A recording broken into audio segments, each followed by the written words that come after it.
C'est dans son atelier situé dans la capitale de l'Ouganda, Kampala, que Sharon Nsima, une entrepreneure de 35 ans, fabrique des sacs à base de feuilles de banane. Sharon utilise le papier de fibre de banane pour faire des sacs qui sont une alternative écologique aux sacs en plastique non biodégradables, plus communément appelés kavira. Encore très populaires en Ouganda du fait de leur prix abordable, l'État peine à les faire retirer du marché malgré une interdiction de leur utilisation émise en 2007.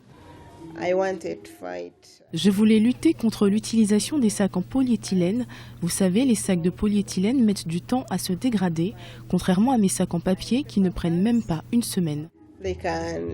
Ça va faire 4 ans que Sharon confectionne ses sacs écologiques. Depuis qu'elle a quitté son précédent emploi de messager de bureau, elle fabrique environ 50 sacs par jour qu'elle vend à 50 cents américains chacun. Avec plus d'investissement, elle souhaiterait développer son activité et commencer à exporter vers le reste du pays et en Afrique orientale. Nous avons de la banane plantain. Nous avons des plants de bananiers partout. Alors l'extraction de la fibre de la banane plantain et l'amélioration du papier en quelque chose de plus solide, c'est ce que nous désirons. Et nous avons vu des entreprises dans le cadre de leur responsabilité sociale mettre en place ces initiatives. La plupart d'entre elles désirent avoir assez de marché pour que leurs produits de marque soient emballés avec cette alternative plus écologique que les sacs de polyéthylène en plastique. À l'exemple du Rwanda qui mène une véritable lutte contre l'utilisation des sacs en plastique, Prudence Konyika, PDG de Bella Wines, espère que les Ougandais soutiendront ce type d'initiative afin d'améliorer la situation écologique du pays. Son entreprise de boissons, basée à Kampala, utilise les sacs biodégradables produits par Sharon Nsima dans le cadre de sa stratégie de marketing institutionnel.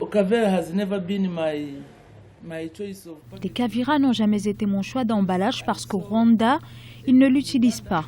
Et les sacs en papier sont plus durables que ces kavira et l'environnement ne s'en porte pas plus mal. Vous pouvez imaginer à quel point il n'y a aucun moyen de jeter les sacs Sharon au bord de la route. Si les fabricants africains ne croient pas à une interdiction complète des sacs en plastique, le changement des habitudes des consommateurs est une idée plus envisageable. C'est pourquoi certains écologistes insistent sur la promotion de la réutilisation des sacs biodégradables et le recyclage des déchets plastiques.